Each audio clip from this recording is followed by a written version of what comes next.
তৃতীয় অধ্যায়ের সংখ্যা পদ্ধতি থেকে আমি তোমাদেরকে পাঁচটা করে এমসিকিউ দিচ্ছি। এই যে এমসিকিউগুলো এগুলো তোমাদের পরীক্ষার জন্য খুবই গুরুত্বপূর্ণ। সো এগুলো স্কিপ দেওয়ার কোনো ওয়ে নাই, এগুলো ট্রাই করো। যে কোনো একটা বা দুইটা এমসিকিউ তোমাদের পরীক্ষা আসতে পারে। এখানে আমি 5টা এমসিকিউ দিয়ে দিলাম। ফার্স্ট অফ অল দেখো 5D15 এর পরবর্তী সংখ্যা কত। কারণ আমি কিন্তু প্রথম ক্লাসেই বলছিলাম যে পরবর্তী সংখ্যা আর পূর্ববর্তী সংখ্যা নির্ণয় করার ওয়ে কি। সো এটা যখন তোমরা ক্যালকুলেশন করতে যাইবা একটু সময় সাপেক্ষ বা সময় দরকার আছে, ওই জন্য আমরা ক্যালকুলেটরের মাধ্যমে এটা যত তাড়াতাড়ি করা যায় চেষ্টা করতেছি। সো এটা কিসে আছে, হেক্সাডেসিমেলে। তোমরা তো জানো ফার্স্ট অফ অল ক্যালকুলেটরের মোড চেঞ্জ করতে হবে। ধরো আমার ক্যালকুলেটরের মোড চেঞ্জ করা আছে। এখন কি বলছে 5D15, এটা কি একটা ধারা। এখন ধারার পার্থক্য দেখো তো কত করে। 5D পার্থক্য হচ্ছে 8, কারণ ডি এর ভ্যালু হচ্ছে 13, তো 5 থেকে 13 মানে 5 থেকে 13 কত 8।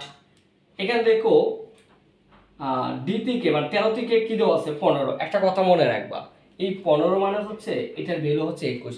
হেক্সাডেসিমাল পদ্ধতিতে 21 এর মান হচ্ছে 15, 21 এর মান হচ্ছে 15। তো এইটা হচ্ছে কি মনে মনে কত 21, যেহেতু এটা 21 আছে দেখো তো পার্থক্য কত করে, এটাও 8, এটাও কত 8, দুইটা পার্থক্য কত করে বাড়তেছে 8 করে বাড়তেছে। মানে 5 এর সাথে 8 যোগ করলে 13, তারপর 13 এর সাথে 8 যোগ করলে কত 21, আর 21 মানে কত 15। এখন আমরা কি করব 15 এর সাথে কত যোগ করব 8 যোগ করব, তাহলে কত আমার যে মানটা সেটি তার কি পরবর্তী সংখ্যা। যেহেতু পরবর্তী বলছে আমরা জানি পরবর্তী মানে হচ্ছে ওই সংখ্যাতে কি করা যোগ করা, আর পূর্ববর্তী মানে কি বিয়োগ করা। 15 হেক্সাডেসিমালে নিয়ে নাও এটাকে, হেক্সাডেসিমালে মোট কত 15, 15 প্লাস কত করে বাড়তেছে 8 করে প্লাস 8 1b। आंसर হচ্ছে এটা কি 1d, এটার आंसर হচ্ছে 1d হেক্সাডেসিমাল 1d।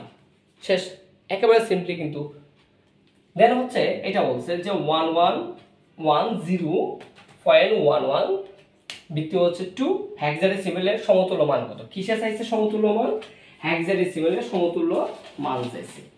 এখন তুমি যখন এটা নির্ণয় করবা হেক্সাডেসিমালের সমতুল্য মানটা, দেখো তো আমরা জানি হেক্সাডেসিমাল নিতে গেলে কয় বিট করে লাগবে 4 বিট করে, আর অক্টাল নিতে গেলে 3 বিট করে। কিসে বলছে হেক্সাডেসিমাল, তাই আমরা কয় বিট করব এটাকে 4 বিট করব, এটাকে 4 বিট করব। ফার্স্ট অফ অল 1 1 1 0, এটা 4 বিট দেওয়া আছে, বাট দশমিকের পরে দেখো 1 1 দেওয়া আছে 1 1, দুইটা সংখ্যা। তো এটা কিছু 4 বিট করতে চাও আরো কয়টা লাগবে তোমার কাছে, আরো 2টা লাগবে। এখন আমরা জানি পূর্ণ সংখ্যার ক্ষেত্রে যদি 4 বিট করতে যাই কোনো সংখ্যা কম হয়, ওই ক্ষেত্রে আমরা সংখ্যাগুলো কোন দিকে অ্যাড করি, বাম দিকে অ্যাড করি। কিন্তু যদি তুমি দশমিক থাকে, দশমিকের পর যে সংখ্যা কম পড়ে বা তোমার যদি অ্যাড করার প্রয়োজন লাগে, তাহলে তুমি কোন দিকে অ্যাড করবা, ওইটা হচ্ছে ডান দিকে অ্যাড করবা। দুইটা সংখ্যা আমরা ডান পাশে অ্যাড করে দিলাম। এখন দেখো তো এই যে এই দুইটা, তাহলে 1 2 4 8 4 বিট হইলে 1 কার কার নিচে আছে প্রথম দ্বিতীয়, বাকি ঘরগুলো কি 0, দুইটা কাউন্ট করো। 8 4 কত 12, আর 12 এর ভ্যালু কত, মানে 12 এর মানটা কত আসে সি, 12 মানে কি সি। আবার এটা দেখো তো কার কার নিচে, প্রথমটা আছে দ্বিতীয়টা আছে তৃতীয়টা আছে, চতুর্থটা নিচে কি 0, তাই দিলাম না। 8 4 কত 12, 12 2 কত 14, 12 2 কত 14। এখন কাউন্ট করো 14 মানে কি এ বি সি ডি, মানে 10 11 12 13 14, A B C D E, এটা কি ই, তাহলে এটা आंसर হচ্ছে ই সি। आंसर কি ই এবং কি সি, এই যে এটা आंसर হচ্ছে ই এবং সি হেক্সাডেসিমাল। দ্বিতীয়টা শেষ, তৃতীয় নম্বরটা 17 এর পরের সংখ্যা কত। এটা তোমরা জানো পরের সংখ্যা বলতে বোঝায় ওই সংখ্যার সাথে কি যোগ করা, 1 যোগ করা। এখন তুমি এটার সাথে 1 যোগ করো 17, এটা 1 যোগ করো, সাথে সাথে 1 যোগ করলে কত আসে 10। আমরা জানি পরের সংখ্যা বলতে বোঝায় ওই সংখ্যার সাথে 1 যোগ করা, আর 1 যোগ করলে কত আসবে 10, 10 এর কত 0, হাতে আছে কত 1, 1 1 2, এটা ভ্যালু কত 20 20, সরি ওইটা লিখে ফেলছি উপরটা, এটা ভ্যালু কত 20। নেক্সট 3f হেক্সাডেসিমাল এর বাইনারি মান কত। দেখো কি বলছে এর বাইনারি মান কত। এখন তুমি যখন এটাকে বাইনারি মান বের করতে চাইবা, এই যে এটার বাইনারি মান, তোমরা তো জানো বাইনারি মান কিভাবে বের করে। কার বাইনারি মান বলছে হেক্সাডেসিমাল, তা বিট কত 4 বিটে, কত বিটে 4 বিটে।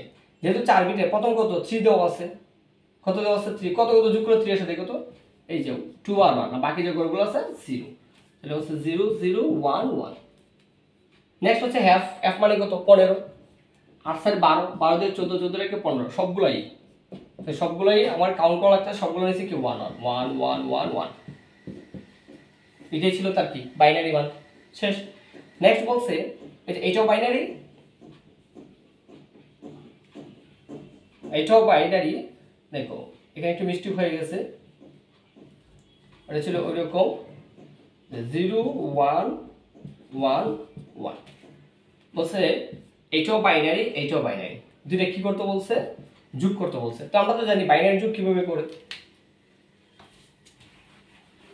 বাইনারি যোগটা এই যে এটা আমি এখানে করতেছি, কি দেওয়া হচ্ছে 1 0 1 1। নেক্সট হচ্ছে 0 1 1 1, তিনটা, এটা বাইনারি যোগ। একে একে 2, 2 এর বাইনারি কত 1 0, তার মানে মনে মনে ধরি কত 10, 10 এর কত 0, 10 এর কত 1, একে একে 2 আর হাতে 1 কত আসে 3, তো 3 এর বাইনারি কত 11, 11 কি 1, 11 বলা যায় না মানে 1 1, আমি বুঝার সুবিধাতে 11 বলতেছি।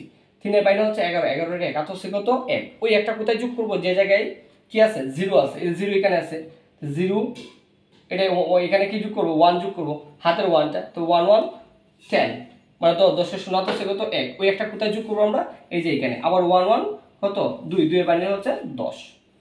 তো এটাই হচ্ছে আবার কি বাইনারি যোগফল 1 0 0 1 0, এটা ছিল বাইনারি কি যোগফল। এই যে 10টা বা 15টা এমসিকিউ, এখান থেকে তোমাদের দুইটা এমসিকিউ কমন করতে পারে।